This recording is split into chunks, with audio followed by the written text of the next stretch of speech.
Let's talk about this show here. So we opened up. It's Cross the Line. They said at the very beginning of the show, who thought anyone would even care? I don't know, because it won't us. This is my destiny. I will cross the line. Then they had Hulk Hogan. They said, Hulk Hogan's here. And they played a line. It goes, what you gonna do? What you gonna do? What you gonna do? I was like, why is this what you gonna do? I do love when that's the most TNA thing when they have Mike Tenay. It is an evening that revolves around tradition. I do like that. Mike Tenay they always is awesome. fucking played that. That was cool, though. And they literally, in this promo package, they say, we are going to war Monday nights with WWE. That's not an exaggeration. They literally said that, and then Hogan does, what you gonna do? What you gonna do? What you gonna do? What you gonna do? It's like it's faded to the background. I was like, what is happening right now? The amount of Hulk Hogan plants in the crowd was insane. It cuts to the crowd, dude, and they just gave out shirts. You saw people with Hogan shirts ripping the Hogan shirt to another Hogan shirt. It's like, what in the world is happening here? This is a bunch of soccer moms all in the same row wearing the yellow Hogan shirts. You know what I'm talking about? Yeah, I saw those people too. Yeah, dude. There were some crazy Hogan signs too. I mean, like these signs were just insane. This was like TNA was like, this is the guy. He was not the guy. I was saying, when they run down this card, it sounds pretty lit. We have a Steel Asylum. We have a barbed wire match. We have Full Metal Mayhem. Doesn't that sound all pretty sweet? It did. Until later. We'll get to that, but damn, dude. Eric Bischoff didn't think so much. They introduced Bubba the Love Sponge. What do you think of Bubba the Love Sponge? I wrote, Bubba the Love Sponge sucks dick. That was my review. I just wrote, I want to die already. They introduced Bubba the Love Sponge, and then they go to Bubba the Love Sponge outside in Universal Studios harassing women. I said, What are y'all doing? Bubba goes outside. He asks a woman, what brings her out? And she says, I just love them sexy wrestlers. They're so hot and sweaty and so big. I love them. I also wrote down here right beside this, did I already say I wanted to die? This was awful. The first guy was like, I want to see some of that old school stuff, you know, that Hogan words. I don't want to see any of that pussy shit. I'm like, all right. This guy wanted to see Hogan and Andre. Well, first off, Hogan's not wrestling. And Andre's definitely not here. So I don't know what you came to TNA for, but it ain't that. He wanted to see Hogan versus Andre, and they're like, Jay Lethal, Homicide, Kiyoshi. This guy was probably like, what the hell? You did not get what you wanted for TNA, that's for sure. They also left in the clip of that guy saying, Vince has no idea what's coming. Dude, oh my God, I couldn't believe they included all that stuff. Bubba then goes to ask another woman, and he prefaces it with, what can wrestling do better for a hot 21-year-old like yourself? I'm like, what the fuck is this, dude?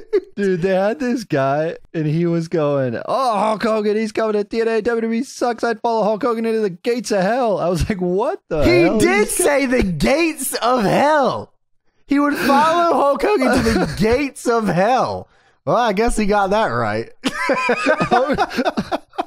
Hogan went to the gates of hell and back. Man. What in the world was that? I'll follow Hogan to the gates of hell. Oh yeah, when the hot girl was talking, he goes, with the hot girl, he's like, yeah, she wants blood and guts and chairs to the head or something. That girl blood and guts and God, you're just a hot 21-year-old piece of ass. Bubba, go away. Bubba, it is 120 degrees in Orlando and he's in a trench coat outside. Go away. Get this guy away from these fans. This was awful. This was the worst possible way to start this show. I don't know what audience they were shooting for here, but it won't me because this was bad. Tenay and Taz were like saying, "Oh, he's a huge radio person." And like they were selling it. They're trying to sell it that, Bubba the Love Sponge, the biggest move ever. It gets worse. It gets even worse. Actually, I don't know if it gets much worse than the hot 21-year-old comment, but it is pretty bad. All right, so we kick it back into the Impact Zone where we have our Steel Asylum match. Yeah, I never liked this match, to be honest. I wasn't a fan of it. How could you? How could anyone like this match? I mean, first off, you can't see nothing. Second off, everyone's wearing red in a match where everything's already red in the cage. Third, it keeps going to the hard cam. You really can't see anything because it's pixelated all hell. I don't know what's going on. And I just got away from Bubba harassing women into this match. I can't see. I'm like, what? Who would sit here and watch this? So it's Motor City Machine Guns versus Lethal Consequences versus, well, they just had a bunch of tag teams and they were kind of just, they never even really explained that. They're like, here's Suicide by himself. Here's Amazing Red by himself. But also, here's the Motor City Machine Guns and Lethal Consequences and Homicide and Kiyoshi from World Elite. And I'm just like, okay, I guess. All right. It's a cage match, but it has a roof with a little circle. And like it's a dome. red. It's like a dome. I think they did it in AAA before, didn't they? It's in the Thunderdome. Well, maybe they probably shouldn't have had Homicide try to climb it, but we'll talk about that in a minute. I wrote down, I have no idea what's happening in this match. I can't see anything. I think it probably made it worse because our footage was so pixelated. I couldn't see anything. I was just like, what in the world, bro? Yeah, this was an interesting concept, I guess, if they're trying to put, like, you know, if you want to be different, you got 6 sides, you got this dome thing, you got a bunch of dudes that don't look like WWE guys. I mean, you're definitely getting people tuning in like, okay, what is this shit? I mean, like, you're hitting that demo at least, right? But yeah, but you pissed off the dude earlier that wanted to see Hogan and Andre. That's for true. He definitely ain't tuning in no more. If you want some more information, Kiyoshi is actually, he's working under a mask as Sushi, if you wanted to know. It's kind of like Curry Man, but he has sushi on his head instead of curry. So, oh, nice. Yeah, he's also like Kiyoshi on the mask. I was interested in what he was doing post TNA, and that's he works as Kiyoshi and Sushi. Is he currently working as Sushi? I love it. Yes, both of them. He works unmasked and masked. He's just all in one guy. They pumped so much crowd audio into this one, dude. The TNA chants sounded like they were in Madison Square Garden. TNA, TNA. Nobody in the crowd can see anything. Let alone chant TNA. It's not like they did any spots. The match went like 6 minutes. It probably took them longer to set the cage up than the actual match went. The match ended with a fucking no contest in a fucking cage match. Fuck this company. Seriously. I don't know how it made it past this. Like, oh, fuck. Who in the back said, yeah, that's it. Yep, this is the one right here. Oh, fuck. Homicide pulls out this baton and starts beating up everybody. And then you got that ding, ding, ding, ding, ding. And they just ring the bell like 100 times. And they just keep doing it. And the crowd's chanting, this is bullshit, to the point where they have to mute the bullshit. And you can't even hear commentators. Oh, it was my God, dude! It was perfect. You can't see anything, and then you can't hear anything, and then they sit. It's very, very obvious that Homicide is struggling to get up the side of the cage, let alone the top of the cage. He looks like he's about to just die. Like it looked like he was about to just fall. That looks fucking hard, though. Like I don't know. It's definitely not. They should just had Red do it. I don't know why. I think what happened is that he probably can climb out of it, right? But they just worked a match. It's, you know, he's probably a little gassed up. It just was probably difficult.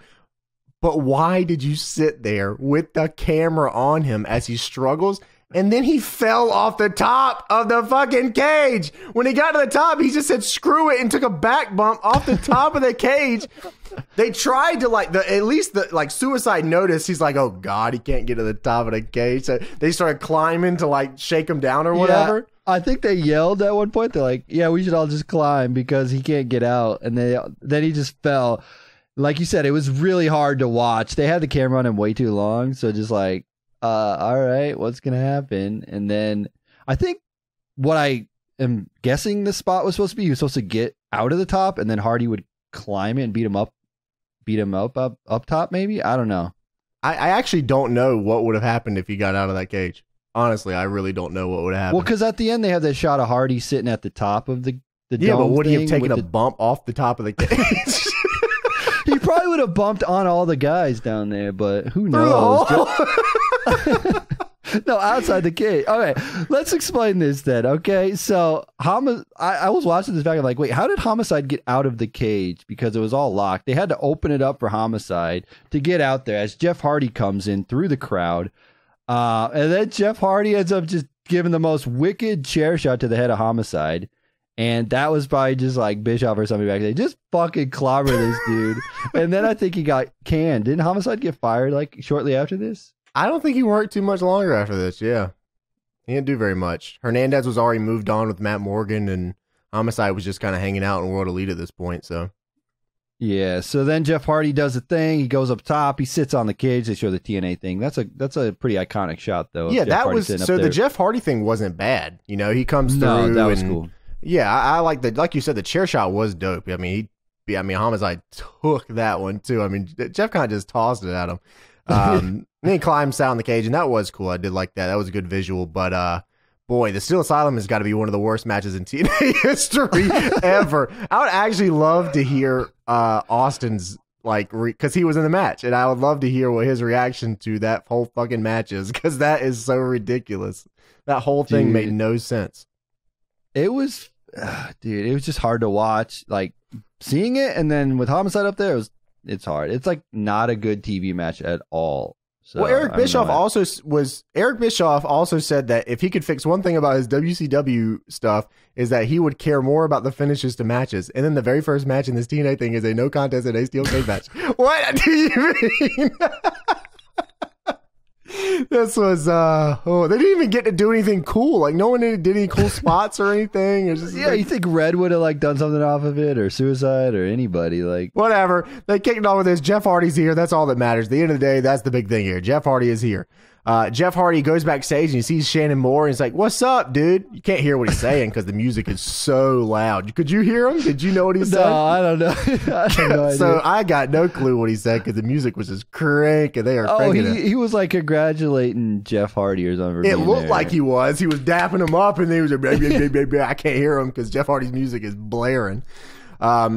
Hulk Hogan is not even at the venue yet. Yeah, so they have like cops in like a motor car, like driving him down to Universal Studios or wherever they're going. Apparently, one of those guys, the Bruce Pritchard Podcast Network, one of those dudes, I can't remember who it was. Maybe it was Bruce Pritchard himself, was saying that they literally just drove circles around Universal Studios. So like, if you actually know where the car's at, they're like inches away from the arena. So it's just hilarious to think of. But this was very WCW-esque, right? Like, they did a lot of that limo stuff, or like on the way to the venue limousine stuff. And they love limos. Hogan loves his limos for sure. Yeah, this felt, when I was watching this, like, damn, this feels like it's straight from like 98, 99 Nitro. Like, this is like exactly what I expected it to be. So after we see Hulk Hogan on his way to the venue, that's right, he didn't even make call time for his own show where he's supposed to be here and be the big guy. Christy Hemme and Kevin Nash are backstage, and this is actually one of the cooler backstage like set pieces that TNA ever had. The big columns. The backstage looked cool as shit. Yeah, I feel like they had like a whole section of the stage, like the sound stage for the backstage. It was dope. It had like the big impact in the back with like it was just like, it looked like it was in a wall, like engraved in a wall. There's a bunch of TVs and columns. It was really dope. Christy Hemme and Kevin Nash are backstage. Kevin does not give a fuck about anything that's happening right now. He is so out of it. He said, "I am happy if TNA gets to #1 because that means I will get paid more money." Not only does he do that, but he's just talking very slow, and he doesn't care. He's like, "What's up, Christy Hemme? How you doing? And TNA is gonna win, and we're gonna be #1, and I'm gonna get paid more." And like, he literally had that monotone voice the entire time. He did not care. Yeah, he said, and then he walked away. And walked by and said, "Oh yeah, by the way, Hogan's coming, and he ain't alone." I was trying to remember. At this point, did they announce Hogan and Bischoff together already? I actually don't know. I think it might have just been Hogan, because it was like, someone's in the limousine with Hogan. Who could it be? Okay, because later then X-Pac spoils it. So we'll talk about that. Oh, I can't wait to get to Skull on X-Pac. That's like one of my favorite parts of the whole show. That's good shit right there. Okay, so after we get the Kevin Nash and Christy Hemme gimmick backstage, where they are very obviously flirting, by the way. Kevin Nash was like, "Hey, what's up, beer brown?" She's like, "Oh, he's no big sexual." But we go to ODB and Tara. Tara's theme song, Broken. I remember that for some reason. So, like, that has stuck with me. The broken part, yeah, broken, but it's still not. All the things he said, all the things he said. Yeah, that's true. That's true. I'm sad that the network is trying to erase that. Yeah. I feel like if you weren't around for that, you missed a really great theme song for her. But I will give her this much. Broken. That goes crazy. I mean, I don't know anything else after that, but that was cool. She has a spider that she carries around because she is the widow. She's they get it. She's the spider woman. Yes. That's the spider. So anyway, she's actually a really good worker and probably one of the best workers on this entire show, to be completely honest with you. Yeah, that's pretty true. Yeah. She did a really dope plancha flip, like leg drop in this match that looked really, really good. ODB was always a pretty damn good worker too, and her gimmick was fun. It's especially worked for the Orlando crowd. She is like the epitome of someone from Florida, to be completely honest with you. If I had to, everyone loved her too. She was super over. Yeah, she was, and she could always work too, so it was always cool. Sadly, they didn't get to do very much here. I mean, it was a quick, fun match, but I feel like none of the matches on this show got any time at all, which is a weird thing for an alternative to WWE at the time. Because, they were definitely more character heavy in 2010. Mm-hmm. And they just said, fuck it, we'll also be character heavy at the same time. Like, okay. This match went 2 minutes and 40 seconds. So there's that. Yeah. ODB schoolboyser, holds the tights. Shows, okay, this is my favorite part of this. So she schoolboys Tara, holds her tights, and it shows her butt crack, and they try to cut away to the camera. They cut to the crowd really quick, and it cut back, and her butt crack is still showing. ODB just kept it down the whole time. So ODB, this is a Knockouts Championship match. She wins the belt. But then she gets jabronied by Tara at the end as she keeps her heat, and she uses the spider, and then Tara holds the belt up that you just lost. You know what? I feel like Eric Bischoff just doesn't care about finishes again because nothing great is happening here. Yeah, if you would have saw the end, you would have thought Tara retained, but no. Yeah, that was a really weird way to keep your heat. So after that match, Ric Flair is here. Turns up and turns out that he just ran up a bar tab and needed a quick check. So he's here at TNA. What is TNA? Taz says, this is huge. This is a huge night here for TNA. I said, you damn right. So far this show, I'm sitting here like, oh my God, this show is 3 hours long. Christy Hemme is outside of Orlando studios. She has a bunch of people about Hulk Hogan. And of course, they're all very excited for Hulk Hogan. Mick Foley shows up and she goes, whoa, Mick, what are you doing here? He says, I'm going to work, Christy. I work here. I work. Okay, Christy's like, no, don't go in there. You do not want to go in there. This place sucks. Don't come in. She is so right, because he should just turn around and gone somewhere else. So security doesn't let Mick in because, hey, guess what? Hulk Hogan and them have taken over and they don't want Mick no more. Mick, to this point, they gave him some like executive producer of the something or another. They gave him a super long title or something. Basically, he was the general manager of the show. But Hogan and them took over, so fuck you, Mick. Go home. Apparently, he owned majority stocks or something in TNA, and that's what it was. Majority stock leadership, shareholder majority, executive, or some shit like. So apparently, if you buy enough stock, you can just be on TV as kayfabe owner of company. That's how it works. Yeah, I don't really know why they did this, but I also don't know why they did this. So we cut to Bobby Lashley and Crystal. Bobby Lashley. This is the weirdest thing. This shit is so weird. Dude, this whole show, half of it makes no sense. Okay, let me tell you about this. So it's like the biggest night in TNA wrestling history. Like Hogan's coming, like time for a change. And this man, Bobby Lashley and Crystal, are trying to quit the company. Yeah, what was that? Crystal goes, this is the biggest night in TNA history. We want to get the fuck out of here. What? Crystal proceeds to say, hey, Hulk Hogan, Bobby Lashley does MMA. This fake ass wrestling shit sucks, you inbred hick hillbillies. I want to get out of here. I'm like, what is happening right now? I thought this was it. Like, I guess the story they were going for is Bobby Lashley's a big MMA star and he doesn't need pro wrestling. Like, I get that, but like during the biggest night ever in TNA history of all time, and they say this company sucks, I'm going to mixed martial arts. Yeah, they straight up. Well, I feel like they buried the company like 4 different times in this one show. It's like, well, are we supposed to like TNA or not? Like, what are we supposed to? They never ended up changing the name or anything. You know what I mean? So it's just like, Yeah. They ended up rebranding it to TNA Impact Wrestling on Spike, but it's just like that's like not even a the show was called TNA Impact. Yeah. But yeah, this whole show was Hogan burying the show, and they never really changed anything about it other than they changed the red to the blue. That's all they do later on. I remember they added they're like, we want to call it TNA Impact Wrestling on Spike because we are wrestling. So anyways, after Bobby Lashley and Crystal come out, Bobby doesn't say anything, I don't think, at all. This entire show. He's literally mute. Crystal says everything. Crystal wants out of TNA. He wants out of his TNA contract. And she's going to talk to Hulk Hogan later when he gets here. Well, good luck with that. We cut backstage. Velvet Sky is backstage with a tank top that's bedazzled with the word sexy. This is the most 2010 thing I've ever seen in my life. This actually felt like 2006. I was like, oh my God. Not the sex. She got the juicy pants on, I bet, too. The fit goes crazy. So the beautiful people are backstage and they're playing strip poker. What the hell was this? Apparently, not yet. They're not yet. It's not strip poker yet. Oh, yeah, you're right. They're just playing regular poker, which makes it even worse. So apparently they thought people wanted to see the beautiful people just playing poker. They said backstage while they're playing poker, apparently people really like these poker shows. What? Who likes these shows? What shows? Was 2010 a big year for poker? They had the World Series of Poker on Spike TV, I think.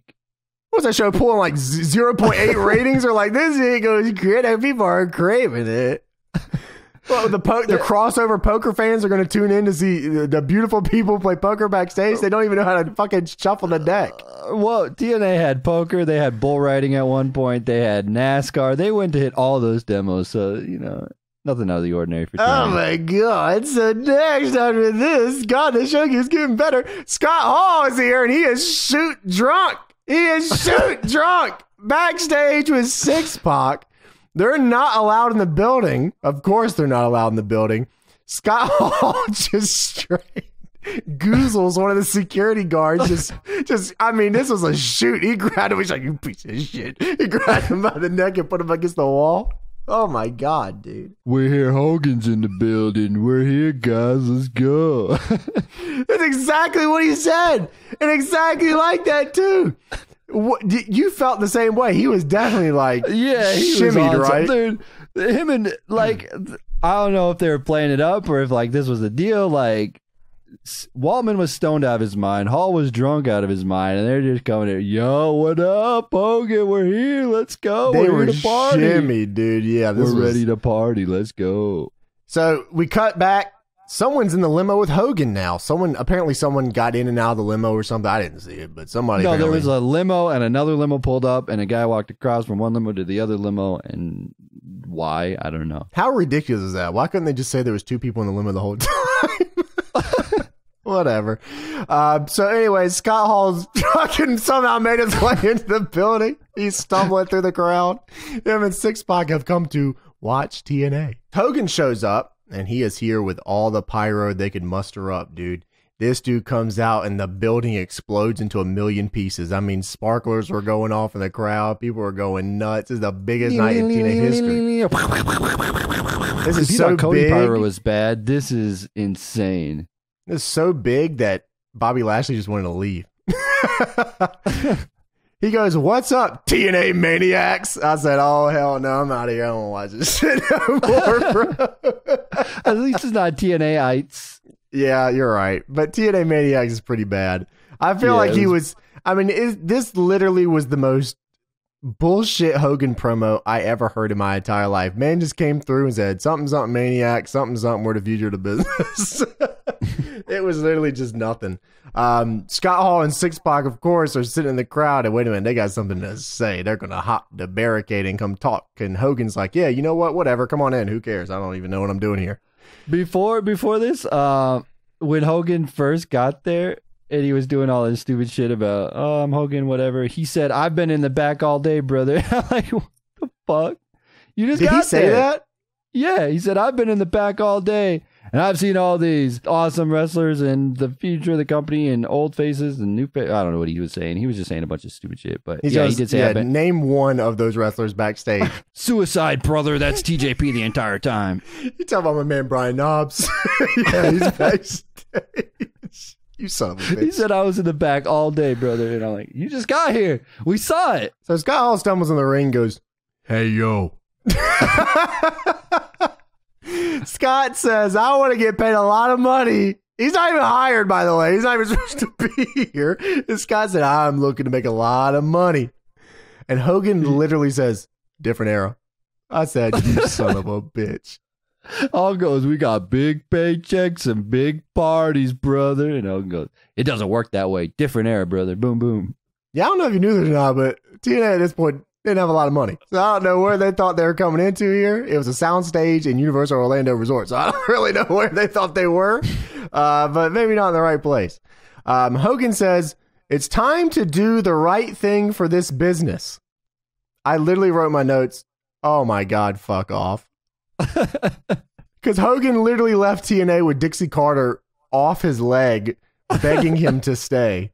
It's time to do the right thing for this business. Oh my God. So basically Hogan's implying that I'm not going to hire all my friends. As all his friends are there. Kevin Nash is here. Even though you would never fucking know who this was. That music is so generic for Kevin Nash. You would never know who's coming out. I wrote down here, Kevin said something. I don't know. I'm not even paying attention at this point. He says Hogan's got a role that he's got to play. Basically, they're trying to get the band back together, and Hogan says, no, brother, things are changing ever since we partnered with Dixie Carter. Eric Bischoff came out to music you would probably hear in an Arby's commercial or something. It was just the worst generic crap I ever heard in my entire life. Eric Bischoff said that back in the 90s, he put Vince McMahon in a cage and he spanked him. I said, what the hell is going on here? Kevin Nash goes, yeah, bye. Kevin doesn't want any part of this whatsoever. He is over this already. Oh my God. Dixie Carter's in the crowd having the best night of her life. She loves these guys so much. She grew up loving these guys. You know, her favorite wrestlers of all time right here. Shit. Is that true?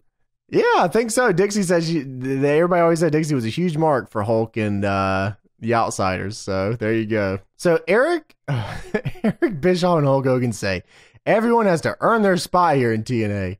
As we have Bubba the Love Sponge backstage, and we have the Nasty Boys here, and Val Venus, and I feel like no one has earned their spot here. Everyone has just taken a spot. So none of this is making any sense at all. Hulk Hogan then says, we're going to be the #1 sports entertainment company in the world. Oh, they dropped the SE. No. I said, what are you doing? I thought this was supposed to be the alternative. This is the wrestling company, not the sports entertainment company. Then Eric Bischoff asked for the format, and SoCal Val gives him the format. The format for the show, of course, because we were supposed to get a full Metal Mayhem match tonight and a Barbed Wire Massacre match tonight. That sounds sick, dude. I'd watch that show. Not Eric Bischoff. He's not interested in any of that. He rips up the format. It was supposed to be Abyss and somebody in a barbed wire match, right? Yes. And then it ends up in, well, to be fair, the Abyss match later on is actually pretty good. But I still want to see Barbed Wire Massacre in full Metal Mayhem, Abyss and Rhino was what it was supposed to be. Damn. Yeah. I wrote, fuck off, I hate it here. At the end of this segment, Sting is in the rafters. Are you kidding me? I thought they just ripped up the format. They literally just put a TNA sticker over an old WCW format and said, this is it. Yeah.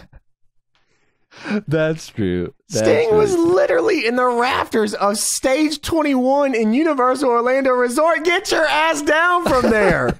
I cannot believe they put this man in the rafters like that. That was just, oh my God. It was hilarious. Oh, yeah, you forgot to mention the greatest Hogan line. If you can't talk and you can't wrestle, head up north. Like, you just buried the whole roster. This whole show, it's just fucking crazy. I don't know what they were trying to do here. I mean, I know eventually Hogan and Bischoff and all them turned heel, but like... They were not heel at this point. They were not supposed to be.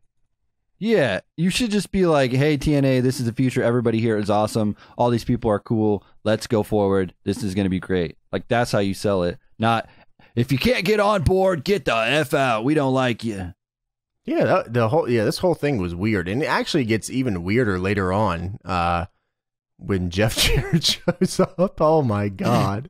So we're still trekking on this 3-hour show. That was their big pull for the evening. Was Hulk Hogan is here. So we finally get past that with the TNA Maniacs, and Eric Bischoff's also here. We got a bunch of big stuff right there. Sting in the rafters. Literally, that was just a WCW segment, which was crazy at the time. We go into Awesome Kong and Hamada versus Taylor Wilde and Sarita. Taylor Wilde and Sarita's entrance and theme song goes so fucking crazy. It's unbelievable. I was actually surprised that you know what? I was actually surprised they dropped the titles here, but I think it was just because they wanted all new champions when champions had matches TV, tonight. Yeah. And Taylor Wilde was super over in TNA for a super long time, and they played her like a fiddle. They actually played a lot of people like a fiddle. Jay Lethal got played. Petey got played. Taylor Wilde got played. I mean, just a ton of people got played around this point. I think it was Taylor Wilde that worked at the Sunglasses Hut, right? She had to work like second. Yeah, that was like a second job for her. Was at the Sunglasses Hut or something like that. That's wild. Yeah, and then they let her go. It's just like she was like one of the most over people on the whole roster. She work. She worked fucking her ass off in this match. They had a really. I mean, it wasn't like a super long match or anything. But this was a fun tag match. Like, everyone in this match is really, really good. I actually wrote down in my notes, I said, holy fuck, this is a very stacked tag team match. Yeah, and I think this is one of the longer matches on the show, too. Yeah, I think it goes to commercial at one point. So they at least got like a 2-seg match here. So that was pretty cool. Except for before they cut to commercial, they cut backstage. Motor City is laid out backstage. And Bubba the Love Sponge finds him? They were supposed to be in that Full Metal Mayhem match. I think it was Motor City Machine Guns and Beer Money. That sounds fucking awesome. But they decided to lay them out backstage with Bubba the Love Sponge there. And they're going through this whole mystery thing on who's attacking people or whatever, right? Yeah, so how convenient that everyone on the old format was getting killed backstage. It was Rhino got attacked backstage, Motor City got attacked backstage, all these people got attacked backstage, and it was just all the people that had matches that were on the old format that Eric Bischoff just ripped up. Why do you need to do that when you already just tore up the format? Like, well, I think actually JB found him, then Bubba Love Sponge said, hey man, get a clue. That's more about what I was gonna say, is because he's back there and he just shoves him out of the way, and Bubba Love Sponge is awesome. Good person. Bubba the Love Sponge moves him out of the way and asks the Motor City Machine Guns, hey, did you guys see that hot 21-year-old piece of ass out back there? Dude, we are hurt. So anyways, we cut back. Arm drag. Awesome Kong did a Uraken to Sarita just straight up her stomach. That was pretty crazy. I like that a lot. And Kong ends up pinning Sarita with a front missile dropkick power bomb combo that actually looked brutal. Yeah, that looked tough. That was awesome. And Awesome Kong and Hamada win the Knockout Tag Championships. At this point, the title still means something, which is a little crazy because they eventually, I think Eric Young and ODB were the Knockout Tag Champs for a lot of like the TNA Hogan era, right? Until they just dropped the belts completely. Do you remember that? Yeah, I think they did. Because Eric Young also found one of the belts in the trash can too, and he wore that. Oh, it was the old TNA World title he found in the trash can. And he used to wear that around too. He's like, look what I found. Did he win the global? Is that when they turned it into the global title? I don't remember, dude. There's so much. No, he had the Legends Championship and he had the old TNA at the World same time. title. Yeah, he had both of them at the same. That's awesome. Eric Young had a really weird gimmick at this point, and then all of a sudden he went from tagging with ODB to the World Champ overnight. You remember that when Daniel Bryan won the title and then Eric Young won the title? What a time! A monster. So we cut backstage after actually a really good Knockouts tag match. And we cut to the beautiful people who are in their bras. And guess what, man? Sean Morley's here. Oh my God, good old Val Venus. Interesting. He's bald, by the way. Yeah, they're back there playing poker, and they're like, "Oh, that's," and he's like, "Don't say my name." Yeah, he's. I love how Velvet Sky said, "What are you doing back here, Mr. Towel Man?" I said, "Yeah, that should be his gimmick." A reminder that at the pay-per-view here in a few weeks at TNA Genesis, Sean Morley beats Chris Daniels, and the crowd turns their back to the pay-per-view. This is literally, 2 weeks after Hogan comes in and says, "We're taking TNA to new heights." They go to pay-per-view, and the crowd literally turns their back to the pay-per-view the second that he beats Chris Daniels. I just want everybody to remember that. I'll never let anyone remember that. That whole Genesis pay-per-view is such a fever dream because it's like the last stand of the TNA fan in Orlando. After that show, they just stopped showing up. They just didn't come anymore. The guy with the 2 towels, spinning the towels in the crowd, he's fucking not there anymore. He gave up on this shit. He said, "I'm not coming no more. This is pointless." And I don't blame him. The people in the pit, like the guy that, you know, when Kurt Angle was Samoa Joe, you had the guy in the big brown Joe shirt. He was at Genesis. He ain't show up no more after that. He ain't come no more. Genesis was the last straw, dude. But yeah, I also wrote down here, I'm like, damn, this whole, like, this to like March, honestly, the entirety of 2010 was not good for them. But the couple of months in the beginning when Hogan came in were just god awful. Just the worst. It's just a terrible first impression. Like, come in, bring all your friends in, and then put them on TV over the talent that's already been there forever. That's like a terrible look for him coming in. Yeah, I just can't believe that. What in the world were they thinking with Val? Oh my God, I don't even know what was going through their head. That was just like insanity that they would even want to do that. And turns out Val Venus is a fucking weirdo. You seen his Twitter and his Facebook and stuff? Yeah. Dude's a fucking lunatic. So first off, Chris Daniels should have beat the fucking bricks off this dude. I don't know how in the world this guy even, that was some grade A politic. And Daniels had worked his ass off for this company for damn near 10 years at this point. It felt like 8 years. And like, they did not care even a little bit. That was, I think from what I've heard rough. in all those interviews is that Dixie cared more about the WWE guys than the homegrown guys because they drew ratings WWE. I feel like she always wanted to be in WWE, but she had TNA, so there it was. Yeah, that's weird. Well, Mick Foley still can't get in the building, by the way. He doesn't get in the building till way later in the show. And the Nasty Boys are here. Oh my God. The biggest draws in wrestling history, the Nasty Boys. Oh my God. So how many people in this, they have had, 4 or 5 segments tonight? And we still got like a whole hour There's of the a bunch show more, left. yeah. We have seen at least 5 or 6 people not be able to get into this fucking building. And then they end up getting in the building anyways. It's just like, God, bro, whatever. So the Nasty Boys are here. They can't get in. The security's like, yeah, we don't fucking know who you are, so you can't come in. And they pretty much ended at that. They go, okay, well, we're going to go figure out how to get in here. We're going to go talk to Hogan or something. It's like, okay, whatever. Do whatever you want. Like, whatever, dude. Of course, they get in later. We'll talk about that. It gets even worse with them. So it cuts to a match with Raven and Dr. Stevie with Daphne versus Matt Morgan and Hernandez, who are being pushed as a tag team at this point. I feel like Hernandez made his rotations with everybody. Yeah. I guess you can call this a match. Yeah. It's not even a minute long. I have a few notes here. Daphne is my heart, my love. I love you, baby. I love you so much. God, Daphne, I love you, baby. Oh, my God. I feel like she was just number one in my heart. 2010, the Scream big year. Queen? Yeah. WCW Daphne went crazy. TNA, she just went crazy 24/7. Also, yeah, this match went, 45 seconds? Probably, maybe. Do you have like the official? Maybe, do you have the official time? It was on this by any officially chance? 30 seconds, but I don't know how it played out 30 with seconds. and TV. Yeah, 30 minutes. No, 30 Dude. seconds was it. Also, what the hell? Stevie was in the ring and he went to do a gut kick and he slapped his leg on the gut kick. Oh my God. Yeah, that did happen. Yeah, I wrote down Stevie did like having a gut kick. What the fuck? So Matt Morgan ends up winning with the carbon footprint, I believe is what he called it at this point, right? That's a dumb name. So the ref barely hit the mat for the 3 count on this, so it sounded like a 2 count, and it made for a real awkward moment. Commentary was like, and Matt Morgan wins, baby.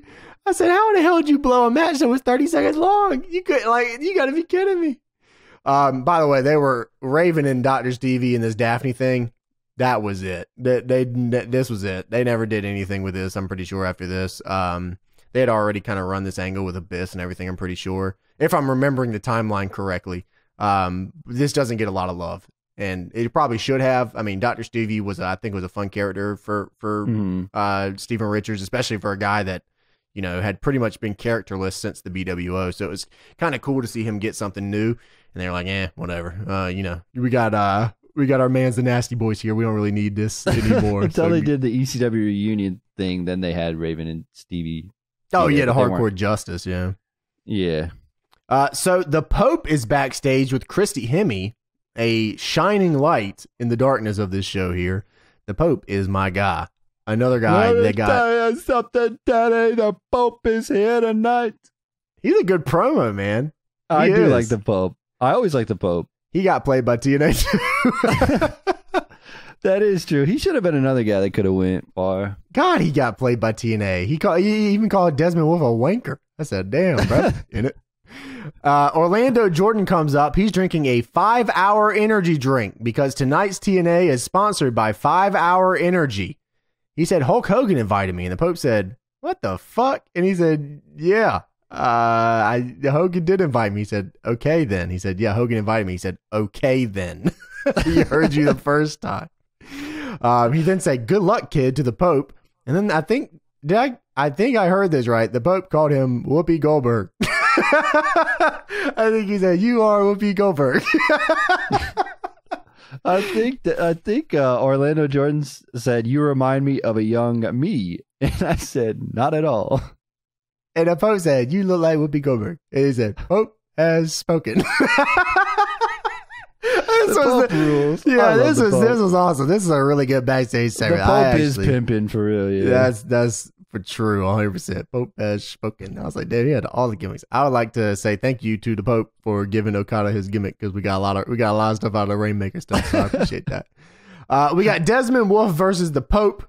Desmond Wolf, of course, Nigel McGuinness. He's here doing the bruv middle finger. That's pretty much his entire TNA run. Whatever it is. Yeah. And who was that girl he had at that one? What was it? Chelsea?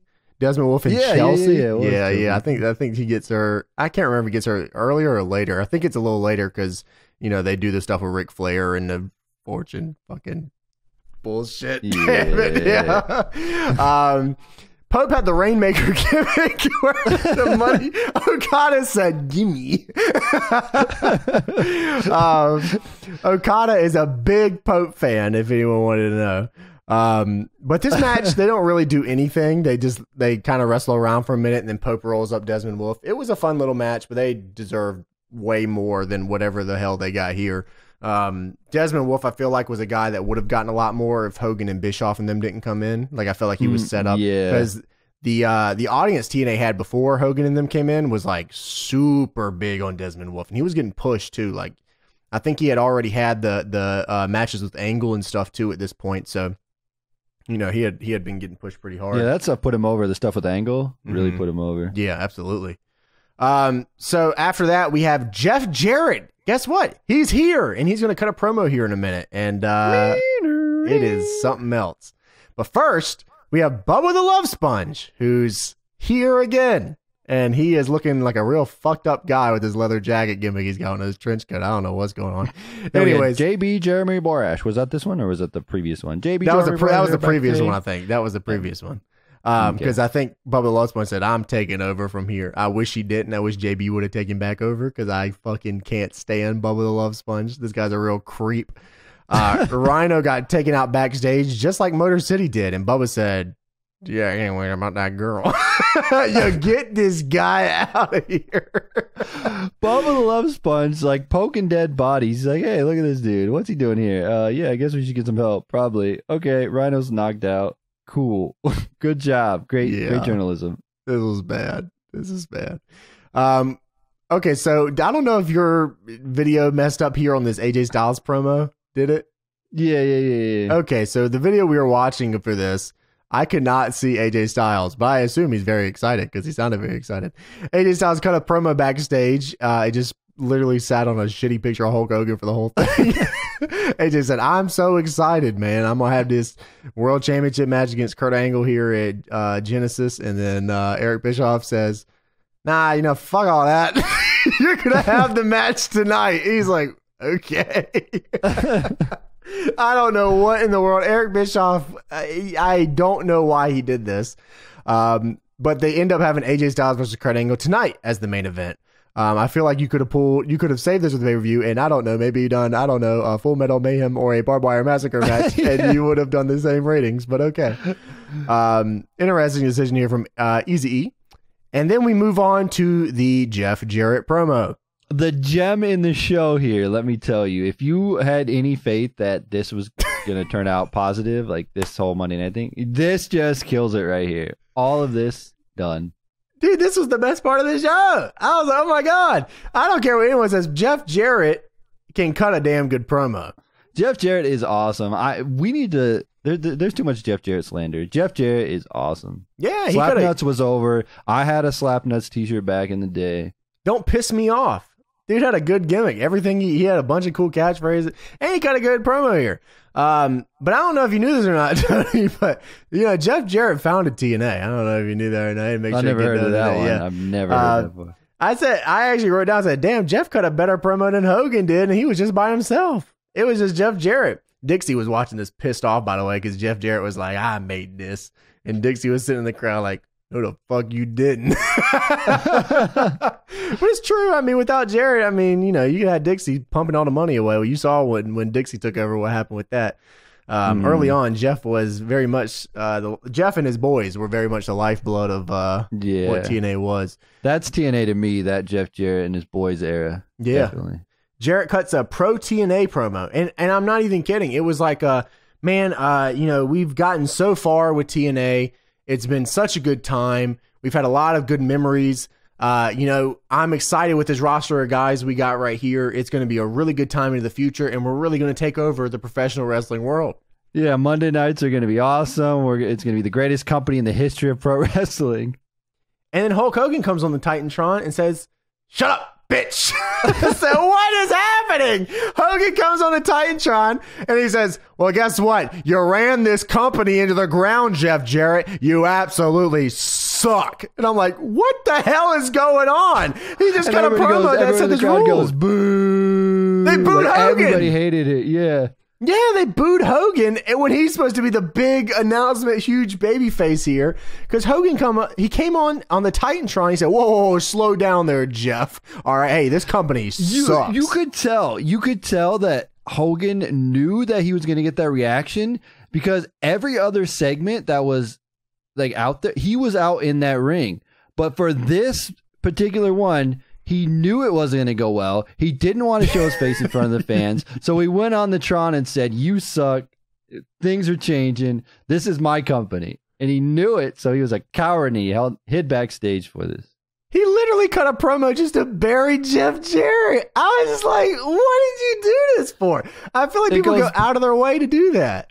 He's still mad about the lay down Jeff Jarrett thing from Vince Russo WCW days. This is why this company's in a damn shape it's in. That's what he should have said. He could all right. If Hogan would have came on the Titantron and said, "This is why this company's in a damn shape it's in because of bullshit like this," I'd have been like, that would have popped out. That's how it should have went down. Then he would have gotten cheered. Maybe he was trying to get booed. I don't know. Whatever this was not it. It was the weirdest thing though, because Jarrett comes out.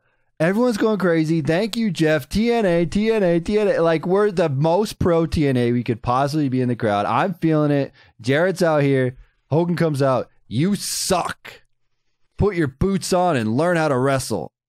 Yeah, this whole thing was weird because they're very obviously, right? Because at Genesis, they even come out and, they play up the switching to the four-sided ring thing. I'm pretty sure Genesis is where they switch back to the ring, right?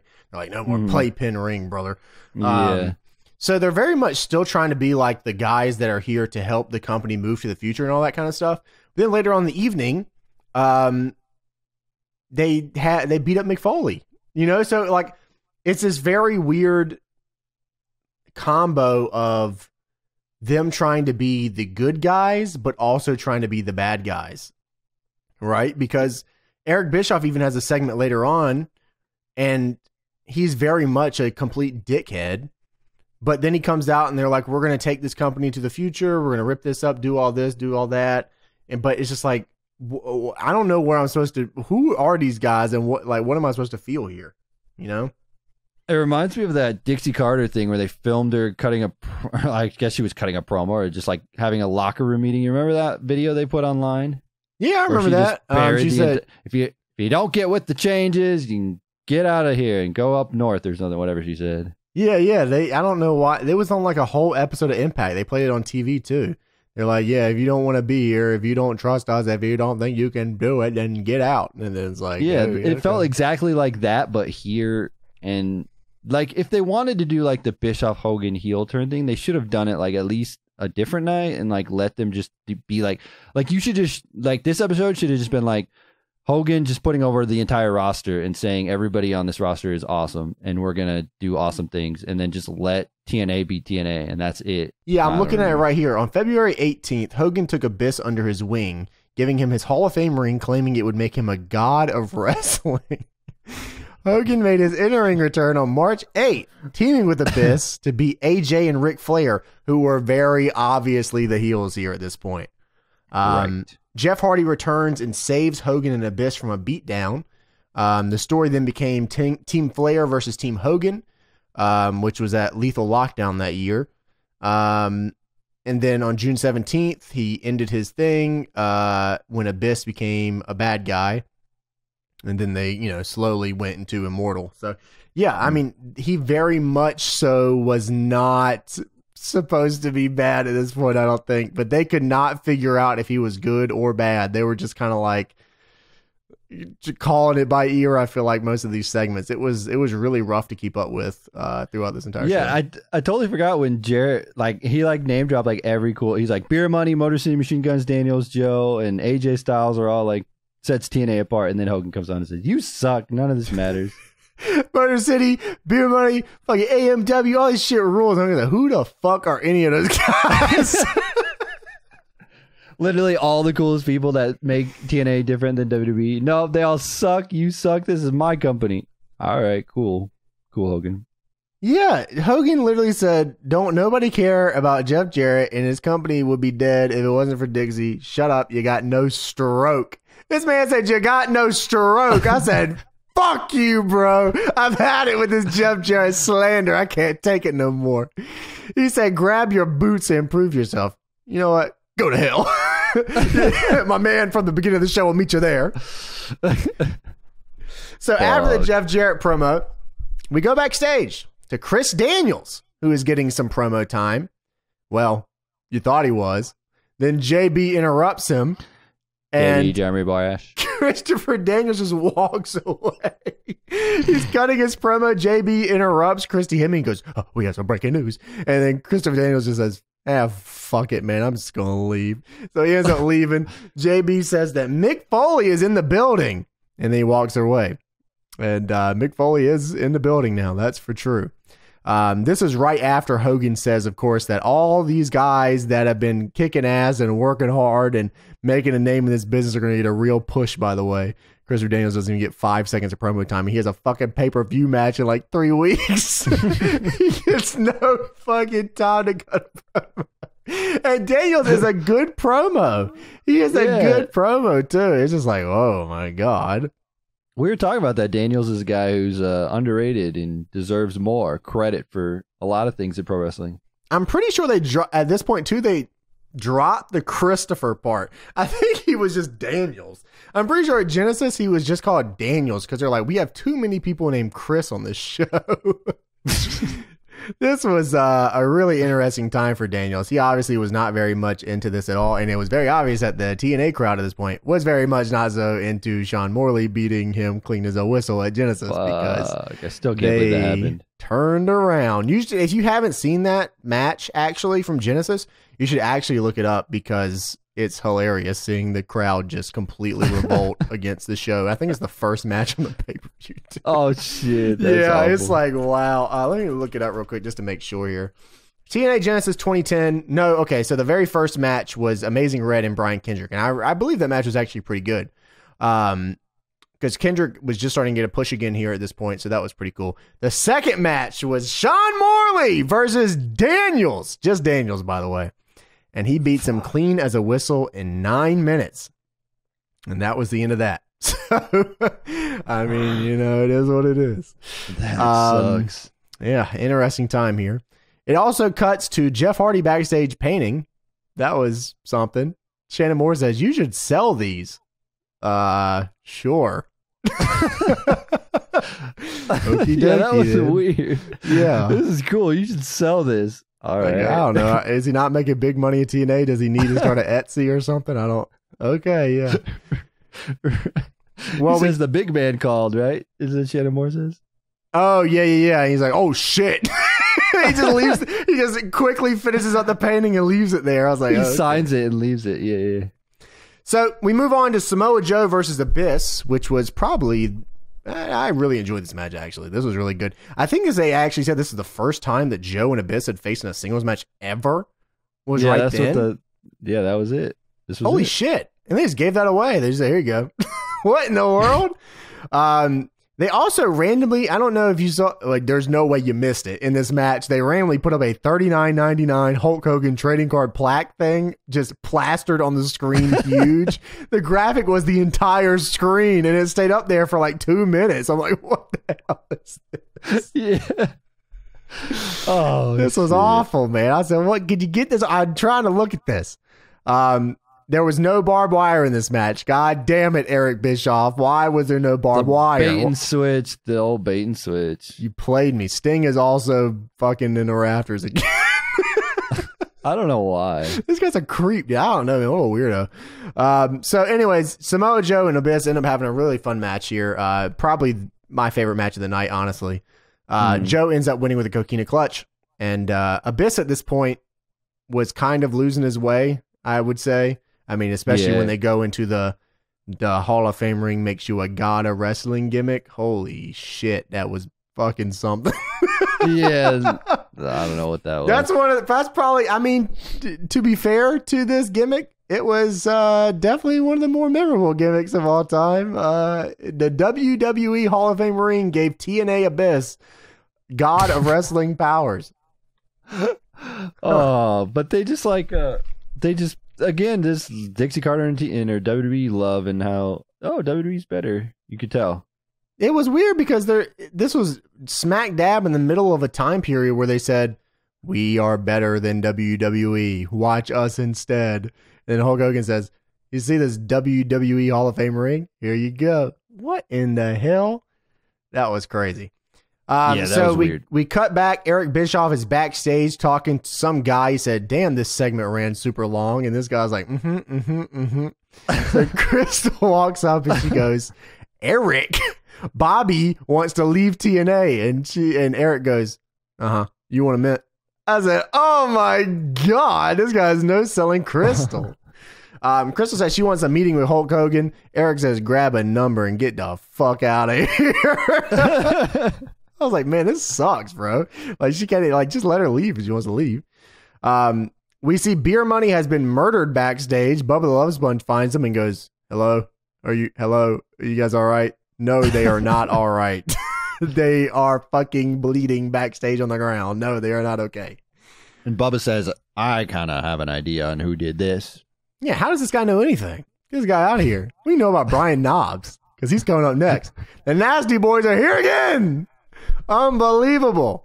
What was up with these guys? They were just Hogan's guys, and he was just like, yeah, you guys can come wrestle here or whatever. Who cares? It's not like we have the Beer Money and Motor City and just fucking World Elite and Lethal Consequences. No, we'll get the Nasty Boys back in here, and then we'll really start spitting things up here. What was going on? Okay.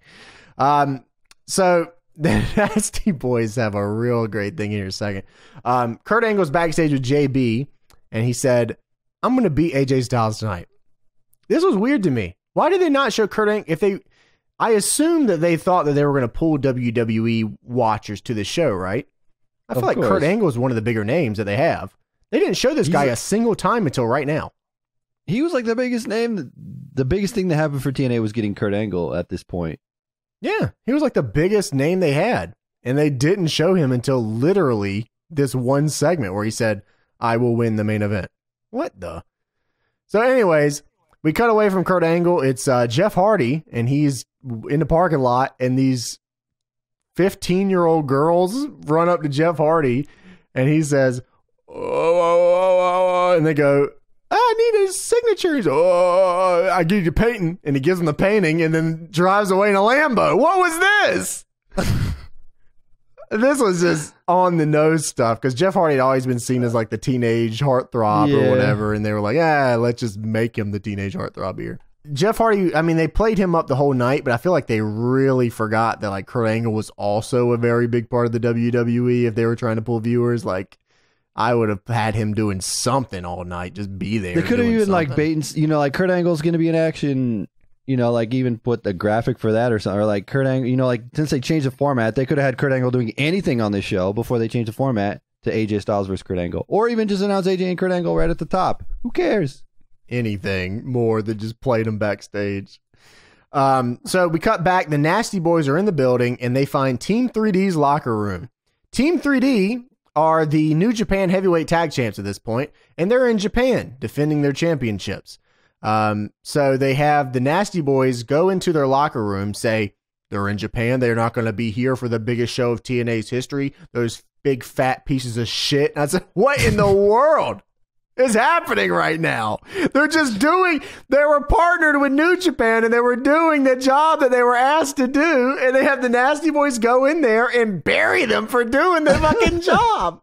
I said, what in the world?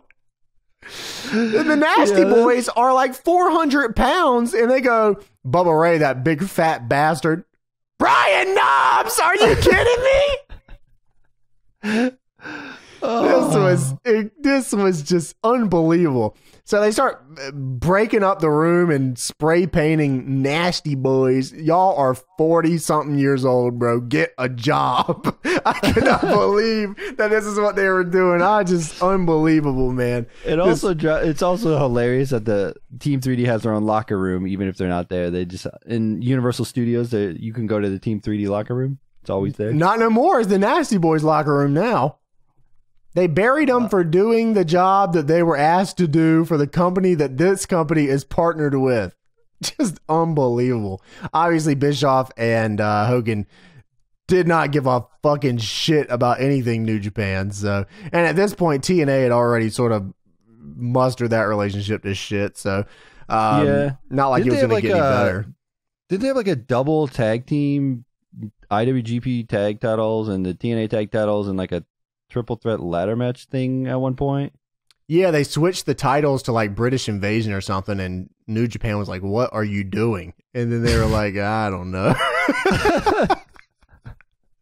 So that worked out really good. That's how they messed up the entire relationship, probably.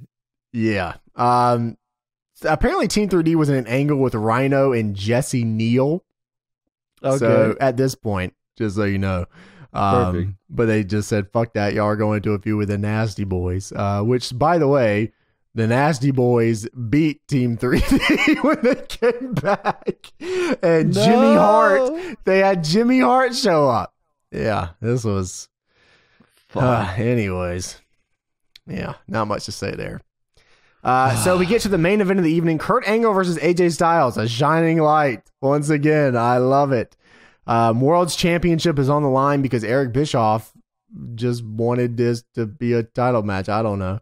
So World's Championship is on the line, and immediately before they even do anything, AJ gets attacked by a masked man. They say the masked man has been attacking AJ for weeks. So what the hell is this? Who was this, by the way? How did this play out? I don't remember. I actually don't know. I don't even know if they followed up with it, to be completely honest with you. I think they might have just dropped it. Like, it's the weirdest thing because he comes out and he attacks AJ and then he never comes back again. He attacked AJ and then Kurt beat the brakes off of him and sent him outside the ring, and then they just had the match. The masked man said, I won't try anything else. And then they go for 20 minutes and the masked man does not come out. Let's see here. I'm looking at it right now. So Styles beat Desmond Wolf on December 10th. Let's see. He beat Daniels at Final Resolution, and then he beat Angle, of course, on this episode of Impact, and against Tomko, who had been revealed as his mystery attacker. Oh, okay, so Tomko was the guy that attacked AJ Styles. They announced this on the January 14th episode of Impact. And then at Genesis is when AJ Styles turned heel and defeated Kurt Angle and joined Ric Flair. So there you go. And then Tomko where was Tomko? Tomko probably just went away. Because I remember the Tomko Christian stuff, right? That was I guess back he in the beat. day. I guess he beat Tomko on January 14th, and then that was just pretty much it. That was it? Yeah, I'm gonna look up the January 14th Impact results and just to make sure that's correct. Are they just trying to like get some intrigue to get you to tune into the next episode of Impact? Oh, who's the attacker? The mystery attacker? Yeah, I guess that's probably what they're going for. Yeah, AJ Styles defeated Tomko to retain the TNA World Heavyweight title in 4 minutes and 16 seconds. On the January 14th episode of Impact, the longest match was 5 minutes long, and it was a Young Bucks match. We are wrestling. Team 3D beat Lethal Consequences in 9 seconds. Huh? Yeah. Must have been immediately 3D. Yeah, I assume so anyways. Yeah, sheesh. Okay. So I'm not looking at that anymore because those results suck. Like I said, this was a really bad couple of months here. It took them forever. I mean, eventually it got a little better with TNA once they dropped all this bullshit, to be honest. And once Aries got in and they started doing Bobby and James Storm against each other, and they turned against each other, and Aries was doing Option C with. So like 2012 was a pretty good year for them. It took them a long time to kind of teeter back to something watchable. But I mean, they did get there. I think 2012 was a pretty strong year for them. But yeah, it took forever to get back to there. So anyways, AJ gets attacked by a masked man. Turns out to be Tomko later on. Kurt gets him out of the ring. Tomko just says, fuck it, I don't care. I'm just going to leave. Doesn't get back. Just lets him wrestle the whole rest of the match. Incredible. Kurt Angle did a running buckle bomb that I'm not sure he did very much after this match. It looked super nasty. It was real dirty. So Ric Flair comes out on the ramp at the end. You know, he loves the AJ Styles. You know what that leads to eventually? Fortune 4. Oh, shit. We'll get that eventually. AJ Styles ends up winning with the springboard 450 in this one. I love that this was his finish at this point. This was really cool. That's what he ended up winning the World Heavyweight title the first time with in TNA was the springboard 450. Oh, yeah, that is right. He used to do that with D'Lo Brown, and D'Lo would do the frog splash it up the looks top, beautiful, and he'd do the 450. It was cool. Yeah, that's a really, like, I one of my favorite 450s he did was in WWE against, I think it was Dean Ambrose, where he did it to a table on the outside and just fucking scorpioned himself. That was really cool. Hogan, at the end of this, Hogan says, "These are two of the greatest wrestlers in the business today." And then somebody comes out. Whispers in his ear. Whispers to him. I love how you said that because I read the same thing. I said, some guy comes out. I don't know who it was. Just some dude. Comes out.